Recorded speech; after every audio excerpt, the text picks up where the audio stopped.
우리는 지금 영적 지도자의 기본, 영적 지도자로서 필수적으로 갖추어야 할 것, 그 5가지를 함께 나누고 있는 중입니다. 우리는 지난주까지 이미 그 5가지 중에서 3가지를 함께 나누었습니다. 첫 번째 기본은 무엇입니까? 바로 영적인 체질을 개선해야 된다고 말씀을 드렸습니다. 두 번째 기본은 하나님의 말씀의 원칙을 고수하는 그러한 삶입니다. 그리고 세 번째는 우리는 항상 낮아짐의 삶을 지향하며 살아야 됩니다 라고 말씀을 드렸습니다. 오늘은 영적 지도자의 기본 4번째 것과 5번째 것을 함께 나누겠습니다. 사실 우리는 지금 영적 지도자의 기본에 대해서 함께 나누고 있지만 이 모든 것은 성도의 기본이기도 합니다. 그러기에 우리가 지금 영적 지도자라는 그러한 주제로 나누고 있지만 사실 올바른 신앙인이 되기 위해 가장 기본적으로 우리가 갖추어야 될 것을 함께 나누고 있는 것과 마찬가지입니다. 그러기에 우리 모든 사랑하는 성도님들은 말씀을 통해서 우리 성도의 기본을 항상 갖추셔야 됩니다. 오늘은 2가지 성도로서 기본 중에 기본입니다. 제일 기본입니다. 바로 구원의 확신과 성령의 충만에 대해서 함께 나눌 때에 오늘 또 한 번 새롭게 영적으로 회복되어질 수 있는 우리 모든 사랑하는 성도님들이 되시기를 주님의 이름으로 축원합니다. 4번째 영적 지도자의 기본은 바로 구원의 확신입니다. 여러분, 구원의 확신을 다 가지고 계십니까? 예수 그리스도 안에서 우리가 구원받은 그러한 하나님의 그러한 자녀임을 여러분 믿으십니까? 누가복음 6장 39절에 보면 예수님께서 이렇게 말씀하십니다. 또 비유로 말씀하시되 맹인이 맹인을 인도할 수 있느냐? 둘이 다 구덩이에 빠지지 아니하겠느냐? 이 구절의 의미는 무엇입니까? 진리를 제대로 알지도 못하고 깨닫지도 못한 사람이 다른 사람을 지도할 때, 다른 사람을 인도할 때 오히려 둘 모두가 다 문제가 생길 수 있다는 것을 경고하는 말씀입니다. 그러한 의미에서 가장 어리석은 지도자, 가장 위험한 영적 지도자는 구원의 감격을 전혀 경험해보지 못한 사람, 직접적인 구원의 체험이 없는 사람입니다. 자신 안에 있는 그 추악한 죄의 모습, 인간적인 상처와 아픔, 곤고함, 미워하는 마음, 세상의 것을 숭배하는 마음, 허영심과 이기심 등이 해결되지 않은 상태 그대로 우리의 영혼 가운데 자리 잡고 있는데 어떻게 우리가 다른 사람의 영혼의 문제에 관여할 수 있겠습니까? 자신이 직접 가보지 않은 길을 상대방에게 설명하는 것은요, 위선이며 가식입니다. 영적 지도자는 이러한 위선과 가식의 유혹을 항상 조심해야 됩니다. 내가 경험하지 않았는데도 경험한 척하는 것 참 위험합니다. 그러므로 우리가 영적 지도자라고 할진대, 우리가 진정한 신앙인이라 할진대 우리에게 반드시 필요한 것은 바로 구원의 확신입니다. 우리를 구원해 주신 그 하나님의 구원의 그 감격을 가지며 살아가야 되는 것입니다. 여러분, 정말로 구원을 받은 존재이십니까? 구원의 확신이 여러분 가운데 있으십니까? 구원에 대한 은총을 확실하게 알기 위해서는 먼저 구원받기 이전에 우리의 상태가 어땠는지를 먼저 정확하게 알아야 됩니다. 역사 이래로 우리 인간은 자신에 대해서 매우 낙관적으로 생각했습니다. 특히 현대와 같이 기술과 문명이 비약적으로 발전할 때면 자기 스스로에 대한 그러한 긍정적인 평가는 최고조에 다다릅니다. 그러나 겉으로 볼 때 인간의 모습이 좀 낙관적인 것처럼 보여요. 스마트폰도 만들고 텔레비전도 좋은 거 만들고 좋은 차도 만들고 좋은 집도 만들고, 여러분, 그래서 우리 인간이 좋아 보입니까? 낙관적인 것처럼 보이지만 좋아 보인답니다. 깜짝 놀랐네요. 인간 내면의 문제를 아주 세밀하게 살펴본다면 우리는 우리의 왜곡된 모습을 솔직하게 발견하게 될 것이에요. 우리 내면의 문제, 우리 영혼의 문제가 무엇입니까? 바로 우리를 고통스럽게 만드는 죄의 문제입니다. 우리 인간 안에 죄가 있다는 것이에요. 인류의 조상 아담 때문에 죄가 이 땅에 들어왔다고 우리는 생각합니다. 그래서 우리 인간은 억울한 듯 모든 책임을 아담에게로 돌립니다. 아담만 없었다면 우리는 지금 다 죄 없이 행복하게 에덴에서 살 수 있었을 텐데. 물론 아담 때문에 죄가 시작된 것은 사실이지만 어쩌면 그는 우리 모든 인간이 죄인이라는 사실을 대표적으로 보여주는 상징적인 역할을 할 뿐입니다. 여러분, 우리는 아담을 사람 이름으로 알고 있지만 히브리어로 아담은 바로 인류를 뜻합니다. 결국 개인으로서의 아담의 죄는 더 나아가 인류로서의 모든 보편적인 아담, 우리의 죄인 것입니다. 매일 아파하며 동시에 아픔을 주는 존재인 우리 인간은 스스로의 도덕적인 노력, 스스로의 자제력에도 불구하고 그러한 약점을 극복하지 못한 채 오늘도 하나님 앞에서 그리고 수많은 사람들 앞에서 죄를 지으며 또 살아가고 있습니다. 누군가를 또 미워해요.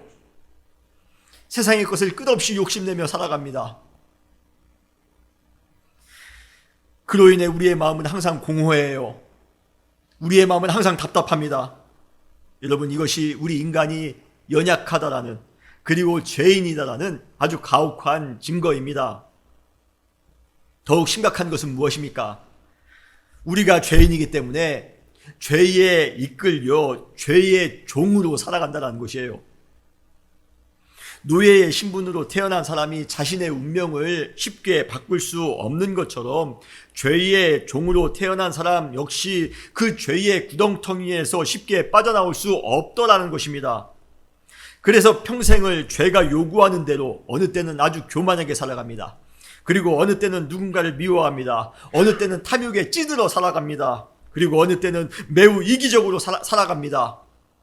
설사 이렇게 살면서 잠깐의 세속적인 목적을 이루는 경우도 있기는 합니다.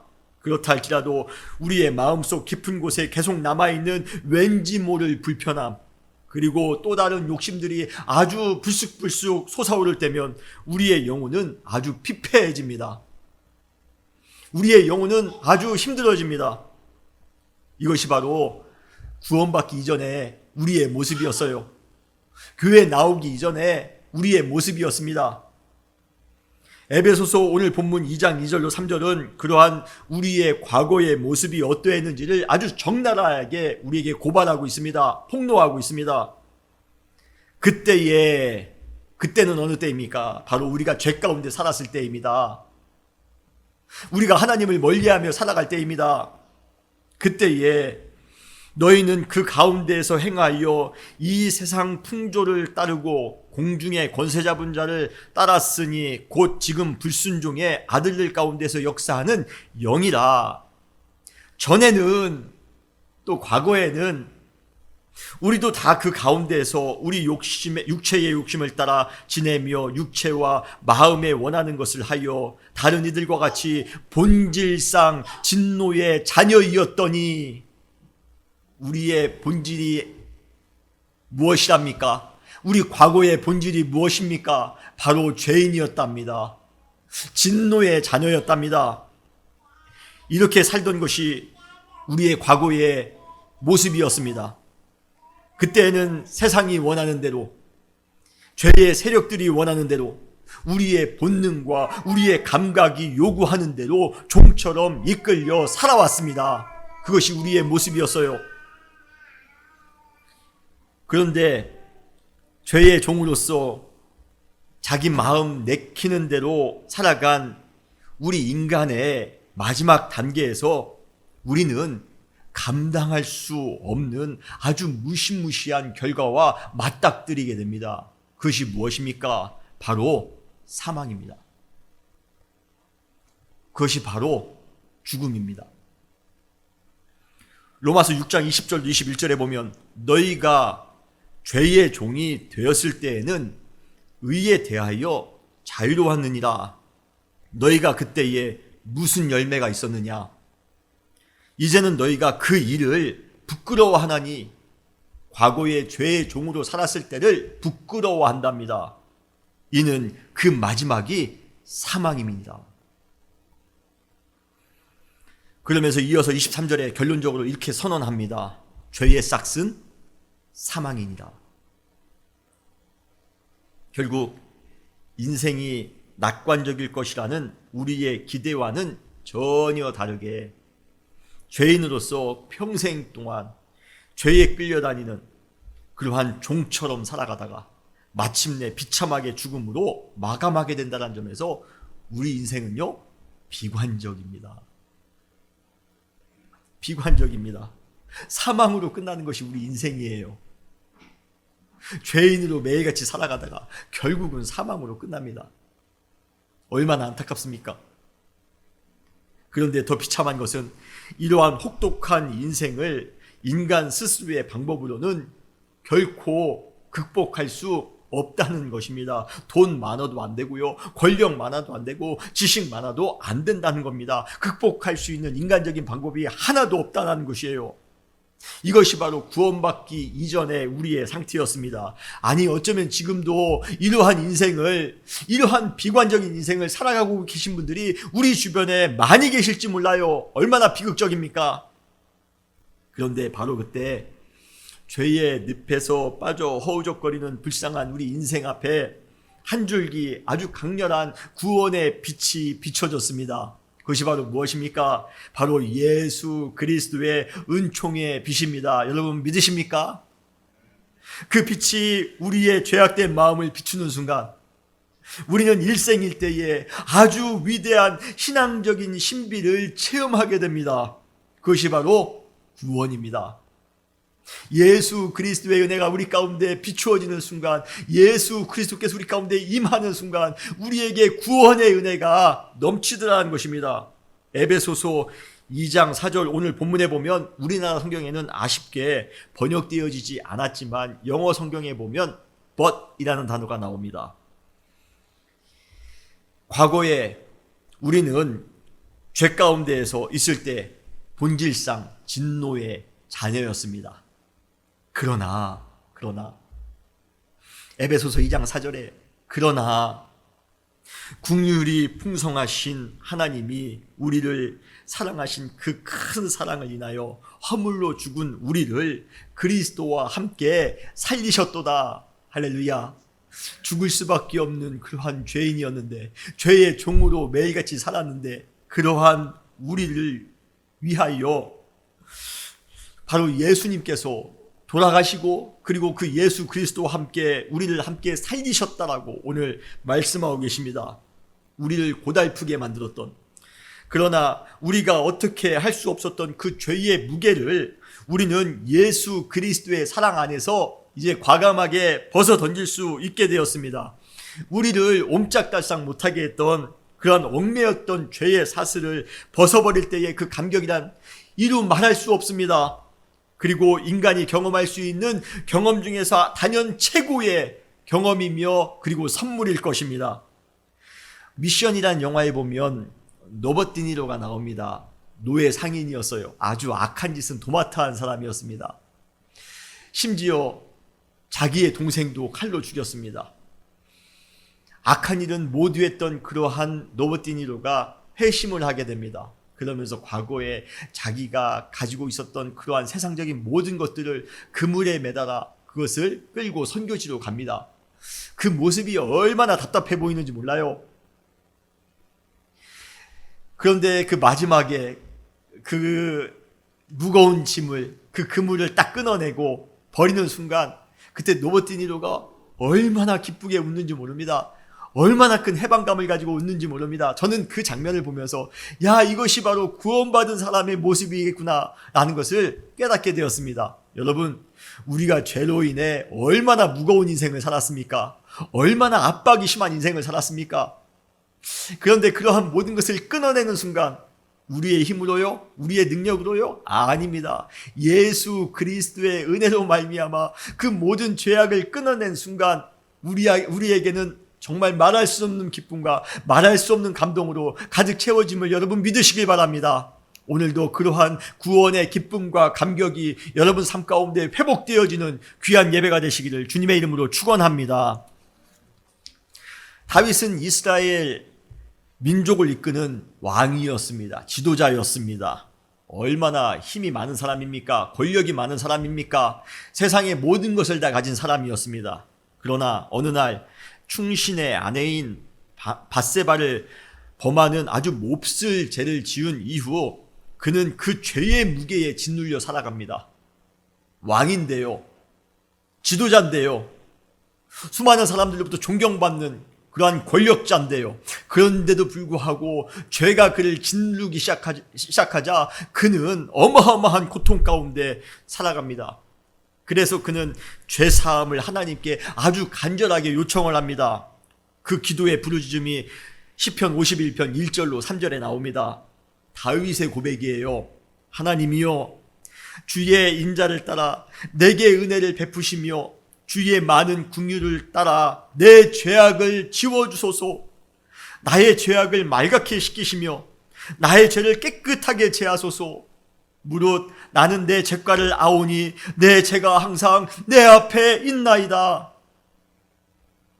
죄가 다윗의 모든 것을 다 압도하자 그는 마음 가운데 어마어마한 고통을 느낍니다. 이것이 죄인의 모습이에요. 죄를 지은 우리 인간의 현실입니다. 그러면서 그는 지도자에게 있어서 왕으로서 가장 필요한 것이 무엇인지를 그때 비로소 깨닫게 됩니다. 그것은 부귀영화도 아니었습니다. 막강한 권력도 아니었습니다. 과거에 화려했던 그 업적, 자신의 업적도 아니었습니다. 바로 자기에게 지금 가장 필요한 것은 하나님께서 주시는 구원의 은혜를 회복하는 것이었습니다. 그래서 그가 이렇게 고백합니다. 시편 51편 12절에 주의 구원의 즐거움을 내게 회복시켜 주소서. 주님, 도저히 이 죄의 무게를 지고서는 살아갈 수가 없습니다. 주님, 주님의 구원의 즐거움을, 주님의 그 구원의 감격을 제 안에서 다시 한번 회복시켜 주소서. 이것이 바로 다윗의 고백이었습니다. 우리가 영적 지도자라면 우리는 반드시 이러한 구원의 은총을 경험하셔야 됩니다. 죄인으로서 우리는 죄인을 인도할 수가 없습니다. 그것은 함께 망하는 방법입니다. 오직 예수 그리스도의 은혜로 말미암아 죄로부터 구원받은 영적 기쁨이 우리 가운데 가득할 때 우리는 비로소 영적 지도자로서의 삶을 살아갈 수가 있는 것입니다. 그러한 구원의 감격을 회복하며 살아가시는 우리 모든 사랑하는 성도님들이 되시기를 주님의 이름으로 축원합니다.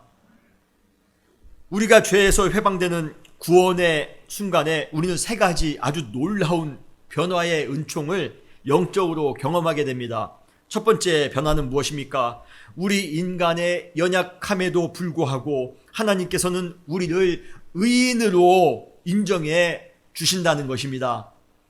로마서 3장 23절로 24절에 보면 모든 사람이 죄를 범하였음에 하나님의 영광에 이르지 못하였더니 그리스도 예수 안에 있는 속량으로 말미암아 하나님의 은혜로 값없이 의롭다 하심을 얻은 자 되었느니라 라고 말씀하십니다. 우리가 의로운 일을 행했기 때문에 의인이 된 것이 아닙니다. 우리는 계속해서 죄인이었습니다. 그런데도 불구하고 의인이 될 자격이 전혀 없는데도 불구하고 하나님의 엄청난 사랑으로 인해 우리는 그냥 의로운 사람으로 하나님 앞에 인정받게 되었다는 것이에요. 여러분, 우리가 하나님 앞에서 의인 되었음을 믿으시길 바랍니다. 두 번째, 구원으로 인해 주어진 놀라운 변화는 하나님께서 우리를 하나님의 자녀로 삼아주셨다는 것이에요.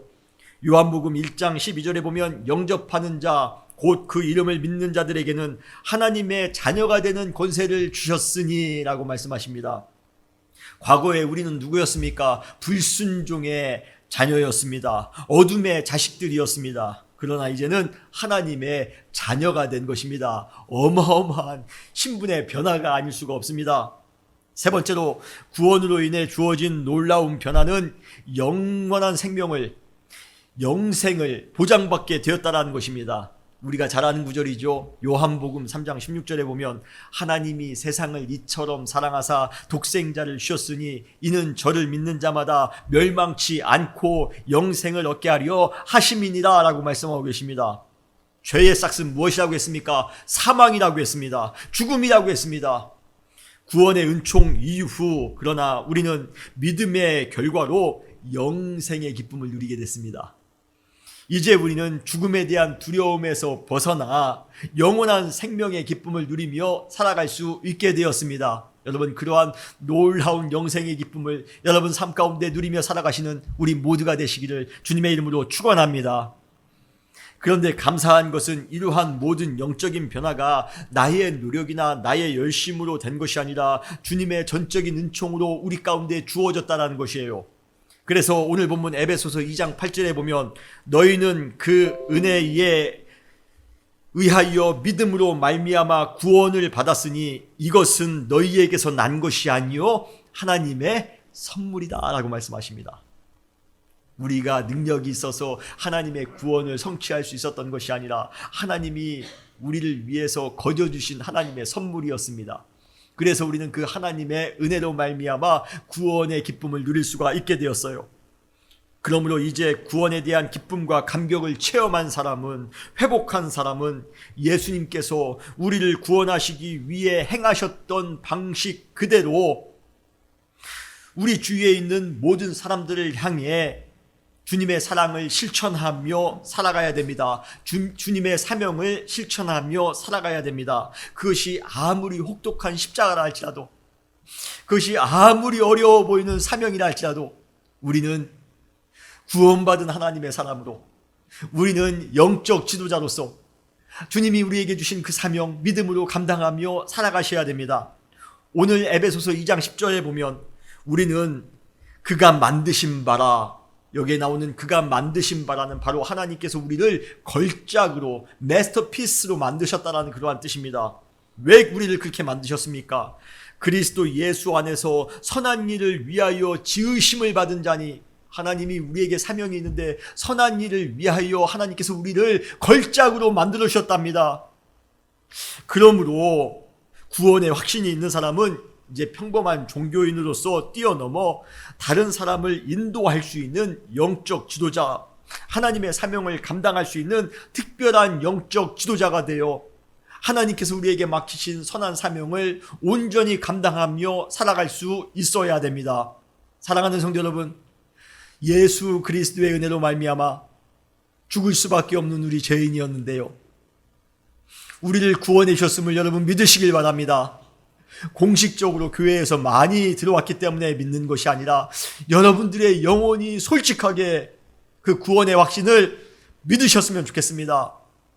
그리고 그 구원의 확신을 가지고 믿음으로 살아갈 때 우리의 삶 가운데 또 한 번 영적 지도자로서, 진정한 신앙인으로서 성숙하는, 그리고 하나님의 사명을 온전히 감당할 수 있는 우리 모두가 되실 줄 믿습니다.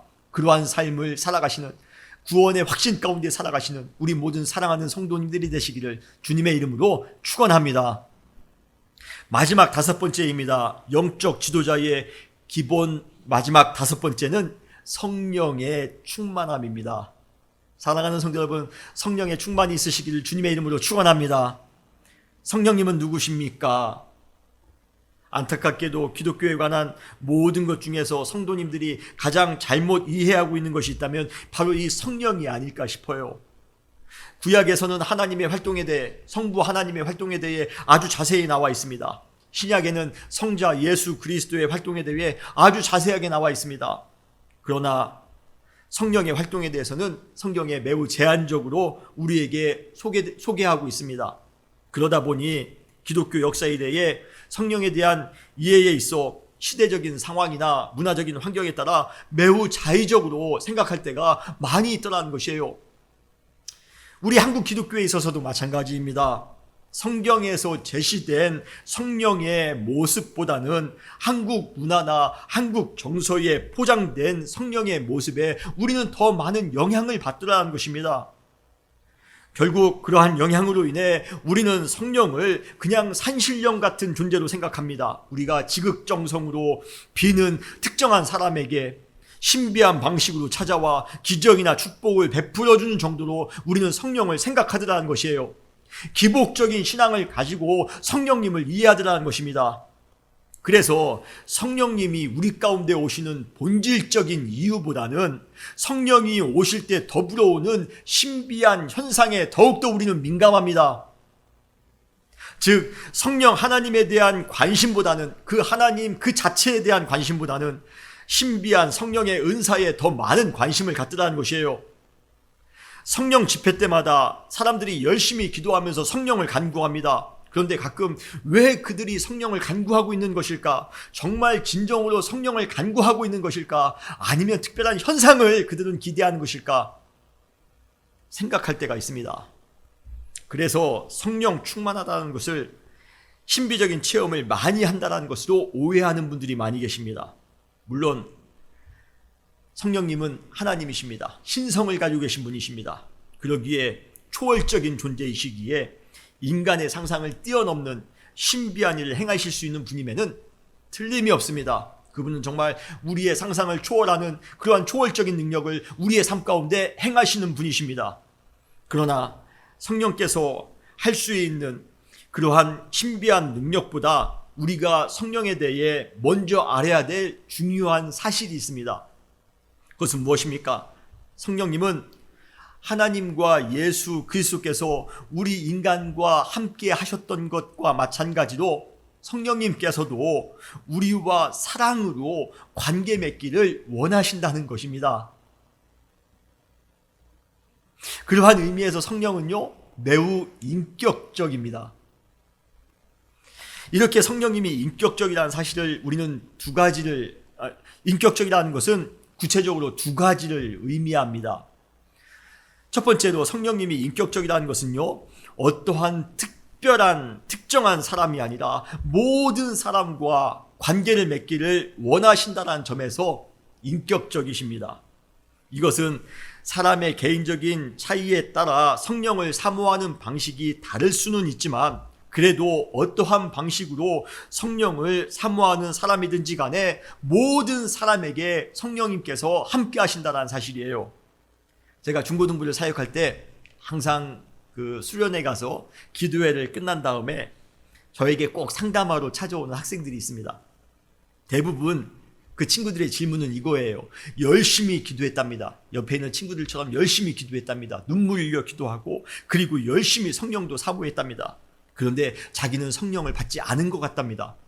왜 받지 않은 거 아니냐라고 물어보면 이유인즉은 성령을 받은 현상이 없다라는 것이에요. 자신은 눈물도 나온 것 같지도 않고 뭐 특별한 은사도 있는 것 같지 않고 방언도 못하는 것 같고 예언도 없는 것 같고 무슨 특별한 능력도 없는 것 같아서 성령을 받지 못한 것이다라고 말하는 그런 학생들을 만나곤 합니다.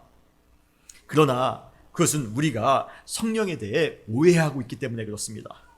우리가 믿고 기도하면 성령님은 항상 우리에게 찾아오시는 분이심을 여러분 믿으시길 바랍니다. 우리가 생각하는 방식으로 아주 다이나믹하게 아니면 아주 신비하게 오시지는 않을지 모르지만, 그래도 성령님은 그분을 믿고 사모하는 모든 사람들에게 아주 인격적으로 찾아오셔서 그분과 더불어, 그 사람과 더불어 친밀한 관계를 유지하고 계시다는 것 여러분 꼭 믿으시길 바랍니다. 그러한 의미에서 성령님은 인격적이십니다. 두 번째로 성령은 신비한 방식보다는 일상적인 방식으로 우리와 관계를 맺기 원하신다는 점에서 인격적입니다. 물론 아주 특별한 상황, 우리의 몸이 아프다든지 아니면 우리가 특별한 사명을 감당해야 된다든지 아니면 선교의 사명을 감당해야 되는지 어떠한 특별한 상황에 있는 사람에게는 성령님께서 아주 특별한 방식으로 그에게 찾아가실 것입니다. 선교 현장에서 얼마나 수많은 성령의 역사들이 일어납니까? 성령의 역사로 말미암아 병고침의 역사도 분명히 일어난 줄 저는 믿습니다. 그러나 일반적으로 성령님께서는 우리의 평범한 삶 속에서 아주 일상적인 모습으로 우리에게 찾아오신다는 것이에요. 우리의 인간은 신비하면서도 특별한 방법으로 성령님께서 우리 가운데 찾아오시기를 기대합니다. 방언을 하고 예언을 하고 환상을 보고 기적적으로 무슨 놀라운 일이 우리 앞에 일어나야지만이 성령님이 우리 가운데 찾아오셨다라고 생각합니다. 그러나 아주 일상적인 순간에도 성령님께서는 우리에게 조용히 찾아오시는 줄 여러분 믿으시길 바랍니다. 우리가 지금 예배드리는 이 순간에도 성령님께서는 우리 가운데 찾아오십니다. 우리가 차를 운전하는 동안에, 회사에서 회의를 하는 동안에, 도서관에서 공부하는 시간에, 설거지를 하거나 세탁을 하는 시간에 우리는 성령의 임재를 체험하며 깊이 교제할 수 있습니다. 사실 특별한 어느 순간에만 성령님을 체험하는 것보다는 우리의 일상생활 가운데 항상 성령님과 동행하는 그러한 삶을 살아가는 것이 더 건강하며 성숙한 신앙인의 삶일 것입니다. 이렇게 성령님께서는 특별한 사람이 아닌 우리 모두에게, 그리고 신비한 방식보다는 가장 일상적인 평범한 방식으로 우리와 관계를 맺어 나가심으로써 우리가 신실한 성도의 삶을 살아갈 수 있도록, 그리고 영적 지도자로서 매 순간마다 사명을 감당하며 살아갈 수 있도록 도와주실 것입니다. 결국 성령 충만은 무엇입니까? 성령과의 온전한 관계 속에서 전적으로 그분만을 의지하며 살아가는 것이 성령 충만입니다.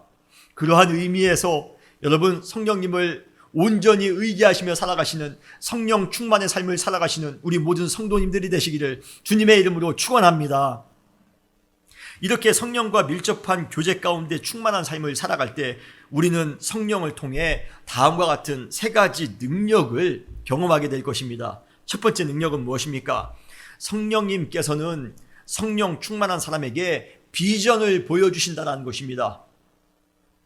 오늘 본문 요한복음 16장 13절에 보면, 그러나 진리의 성령이 오시면 그가 너희를 모든 진리 가운데로 인도하시리니 그가 스스로 말하지 않고 오직 들은 것을 말하며 장래 일을 너희에게 알리시리라 라고 말씀하십니다. 여기에 나오는 장래일이란 바로 하나님께서 우리를 향해 가지고 계신 특별한 계획입니다. 그러한 계획은 나의 이성이나 나의 능력으로 알 수 있는 것이 아니라 성령께서 특별한 지혜를 주셔야지만이, 성령님께서 특별한 능력을 주셔야지만이 알 수 있는 일입니다. 요즘처럼 하루가 다르게 급변하고 있는 세상 속에서 현대인들이 가장 두려워하는 것 중에 하나가 불확실성입니다. 확실하지 않은 미래 때문에 우리는 굳이 하지 않아도 되는 걱정과 근심을 우리는 매일같이 하며 살아갑니다. 여러분들의 근심의 대부분은 다 미래에 관한, 불확실한 것에 관한 것입니다. 그래서 인간은 다양한 방법으로 자신의 미래를 알기 위해서 노력합니다. 그러나 생각지도 않은 변수가 미래에 얼마나 많이 있습니까? 그래서 우리가 마음먹은 대로 실행될 가능성은 전혀 없어 보입니다. 그러나 성령은 우리의 장래의 일을 정확하게 알고 계신답니다. 우리가 그분을 신뢰한다면, 우리가 성령 충만한 삶을 살아간다면 그분은 우리에게 확실한 미래의 비전을 보여주실 것입니다. 성령께서 우리에게 보여주시는 비전은 단순히 우리의 개인적인 차원의 미래가 아닙니다. 우리의 미래에 우리 자녀가 어떻게 되고, 우리가 어떻게 승진하고, 우리가 어떠한 집을 짓고 살고, 여러분, 그러한 차원의 개인적인 미래를 성령님께서 말씀해 주시는 것이 아닙니다. 점치듯이 우리에게 말씀해 주시는 것이 아니라는 것이에요. 성령님께서 우리에게 주시는 비전은 우리가 속한 공동체나 시대를 위해 감당해야 될 미래의 사명과 관계에 있는 것입니다. 영적 지도자들에게 있어서 가장 중요한 것은 그러한 정확한 비전을 갖는 것이에요. 성령님께서 주시는 미래에 대한 비전을 갖는 것입니다. 신앙의 공동체나 지역 사회를 위해 감당해야 될 미래를 본 사람은 그 공동체, 그러한 사람들이 그러한 공동체와 그러한 사회를 이끌어 나갈 때 그 공동체는 가장 안전할 수가 있습니다. 여러분, 우리 교회에 성령님을 통하여 또 한번 그러한 장래의 일, 우리 교회의 비전, 우리 지역의 비전, 우리의 회사와 우리의 직장의 비전을 볼 수 있는 우리 모두가 되시기를 주님의 이름으로 축원합니다. 우리가 그러한 비전을 바라보며 살아갈 때 하나님께서 우리를 통하여 큰 은혜를 삼아 주실 것이에요. 그러므로 여러분, 성령 충만하시기 바랍니다. 성령님께서는 우리 교회와 우리 지역과 시대와 민족을 위한 장래일, 그러한 비전을 예언적으로 우리에게 보여주실 것입니다. 팬데믹 이후 우리가 감당해야 될 시대적인 사명이 있음을 우리는 명심해야 됩니다. 우리 교회가 감당해야 될 사명이 있습니다. 우리 교회가 이 지역을 향해 감당해야 될 미래의 일이 있습니다. 아모스 3장 7절에 보면 주 여호와께서는 자기의 비밀을 그중 선지자들에게 보이지 아니하시고는 결코 행하심이 없으시니라 라고 말씀하십니다. 하나님은 무슨 일을 행하시기 전에 먼저 영적 지도자에게 그 비밀을 보여주신답니다. 팬데믹 시기를 살아가는 우리 영적 지도자들에게 하나님께서는 성령을 통해 그분의 비밀을 비전으로 우리 가운데 보여주실 것입니다. 믿음의 눈을 뜨시고 하나님께서 우리에게 보여주시는 그 시대적인 비전을 바라볼 수 있는 우리 모두가 되시기를 주님의 이름으로 축원합니다. 그것이 언제 가능합니까? 성령 충만할 때 주님께서는 우리에게 미래를 볼 수 있는 그러한 은혜를 우리에게 주신다는 것입니다. 두 번째로 성령님께서는 성령 충만한 자에게 큰 능력을 주실 것입니다. 그렇다면 이 능력은 무엇입니까? 먼저 하나님의 말씀을 전하는 능력입니다. 전도하는 능력입니다. 복음을 증거하는 능력입니다. 사도행전 4장 31절에 보면 빌기를 다함에 모인 곳이 진동하더니 무리가 다 성령이 충만하여 담대히 하나님의 말씀을 전하니라 라고 말씀하고 있습니다. 할렐루야. 성령이 충만하니 자동적으로 하나님의 말씀을 전하게 되더라는 것이에요. 그래서 성령 충만한 사람들은 복음을 전할 수밖에 없는 것입니다. 우리가 잘 알고 있는 사도행전 1장 8절에 보면 오직 성령이 너희에게 임하시면 너희가 권능을 받고 예루살렘과 온 유다와 사마리아와 땅끝까지 이르러 내 증인이 되리라 라고 말씀하셨습니다. 여러분, 전도는 영적으로 가장 치열한 전쟁터입니다. 그래서 우리의 힘으로는 절대로 전도할 수 없습니다. 여러분 다 전도해 보셔서 알지 않습니까? 전도하는 것이 얼마나 힘듭니까? 우리 교회에서 같이 신앙생활 합시다. 권면할 때마다 얼마나 힘든지 모릅니다. 여러분, 전도는 나의 힘으로 하는 것이 아닙니다.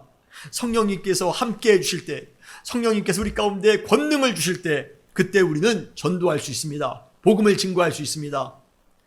그뿐 아니라 성령이 충만한 사람은 사탄의 권세와 어둠의 세력과 싸워 승리할 수 있는 이김의 능력을 주실 줄 여러분 믿으시길 바랍니다.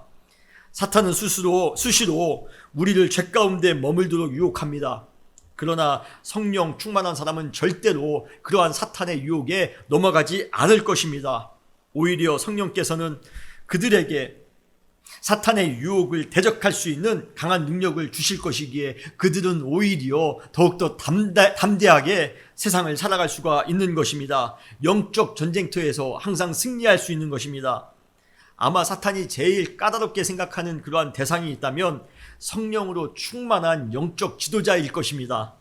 그래서 사탄은 그를 넘어뜨리기 위해 온갖 위협들, 수많은 도전과 위기, 또 유혹과 시험을 그의 인생 속에 아주 지뢰밭처럼 펼쳐놓을 것이에요. 우리의 삶 가운데 그러한 사단의 놀라운 유혹들과 그러한 시험들을 우리의 삶 가운데 아주 펼쳐놓을 것입니다. 그런데 그때마다 자기의 능력으로만 그 모든 일을 처리해 나간다면 우리는 실패할 수밖에 없어요. 나보다 더 강하신 분이 계십니다. 아니, 사탄보다도 훨씬 더 강한 분이 계십니다. 그분이 누구입니까? 바로 성령이십니다. 성령의 능력을 의지하며 살아간다면 항상 우리는 승리하는 삶을 살아가게 될 것입니다. 하나님께서 성령 충만한 사람들에게 세상을 이길 능력을 주심을 믿고 항상 성령 충만하여 하나님의 능력 가운데 거하며 살아가시는 우리 모두가 되시기를 주님의 이름으로 축원합니다. 마지막 세 번째로 성령께서 성령 충만한 자에게 주시는 은혜는 바로 위로의 마음입니다. 하나님은 성령 충만한 사람에게 위로함을 주십니다. 인생을 살다 보면요, 수많은 문제를 만나게 됩니다. 가정의 문제, 진로의 문제, 건강의 문제, 관계의 문제 등 우리는 수많은 문제와 맞닥뜨리게 됩니다. 우리는 그러한 어려움을 겪으면서 지쳐 쓰러질 때가 얼마나 많이 있습니까? 우리가 지난 한 주간에도 그러한 세상의 문제로 말미암아 힘들게 살았던 그러한 순간이 분명히 있으셨을 겁니다. 그러나 그 순간 성령님께서 우리 가운데 찾아오십니다. 그리고 우리의 등을 어루만지십니다. 내가 아파하며 내가 힘들어하는 것보다도 더 힘들어하며 더 아파하시면서 우리를 위해 중보하신다는 사실을 여러분 믿으시길 바랍니다. 로마서 8장 26절에 보면 이와 같이 성령도 우리의 연약함을 도우시나니 우리는 마땅히 기도할 바를 알지 못하나 오직 성령이 말할 수 없는 탄식으로 우리를 위하여 친히 간구하시느니라. 여러분 그 성령님을 꼭 만나시는 우리 사랑하는 모든 성도님들이 되시기를 바랍니다. 누가 이러한 냉랭한 시대에 나를 위하여 탄식하며 기도하는 사람이 있겠습니까? 그러나 성령님은 나의 아픔이 마치 본인의 아픔인 양 아파하시면서 기도하신다는 사실에 우리는 큰 감동을 받게 됩니다. 그래서 우리는 이러한 성령님의 중보 앞에서 진정한 영적 위로와 새 힘을 받게 됩니다. 내가 아파하며 고독할 때 나를 혼자 내어버려 두지 않아야 하시고 나의 옆에서 나를 안으시고 나를 위로해 주시는 분이 바로 성령님이신 줄 여러분 믿으시길 바랍니다. 지도자가 겉보기에는 참 화려해 보입니다. 영적 지도자라고 하니까요, 여러분 참 좋아 보입니까? 그러나 사실 매우 고독한 사람입니다. 하나님의 사명을 이 어두운 시대 가운데 행하며 살아가는 것 여러분 결코 쉽지 않습니다. 수많은 도전과 수많은 위기로 말미암아 우리 가운데 큰 어려움과 고통이 찾아올 수도 있습니다. 우리는 보통 지도자는 다른 사람을 위로해 주는 사람이라고 알고 있습니다. 그러나 사실 지도자는 위로를 받아야 될 사람이기도 합니다. 사랑하는 성도 여러분, 우리는 영적 지도자입니다. 그렇지만 고독하고 힘들 때도 있습니다. 그때마다 성령 충만하여 성령님께서 우리에게 주시는 위로의 소리를 들으시며 살아가시는 우리 모두가 되시기를 바랍니다. 지쳐 쓰러져 있을 때 성령의 위로의 소리를 듣는 사람은 다시 한번 일어설 수 있는 힘을 갖게 될 것이에요. 사랑하는 성도 여러분, 성령 충만합시다. 그때 성령을 통해 얻게 될 비전과 능력과 위로를 가지고 시대를 향하여 비전을 선포하며 그 비전을 능력으로 이루며 수많은 사람들을 위로하며 살아갈 수 있는 이 시대의 영적 지도자가 되시기를 주님의 이름으로 축원합니다. 우리는 지난 4주 동안에 영적 지도자입니다라는 말씀으로 함께 나누었습니다. 주님께서 우리에게 지도자의 의식을 주심을 여러분 믿으시길 바랍니다. 앞으로 지도자가 될 것이 아니라 우리는 이미 지도자입니다. 그리고 우리는 지도자의 기본 5가지, 영적인 체질 개선, 말씀의 원칙 고수, 낮아짐의 삶, 구원의 확신, 성령의 충만함. 여러분 이러한 기본기를 아주 든든하게 하시고 살아가실 때 영적 지도자로서 우리 사랑하는 성도님들은 매 순간마다 승리하며 살아가게 되실 것이라 믿습니다. 그러한 은혜의 삶을 살아가시는 우리 모든 성도님들이 되시기를 주님의 이름으로 축원합니다. 다시 기도하시겠습니다.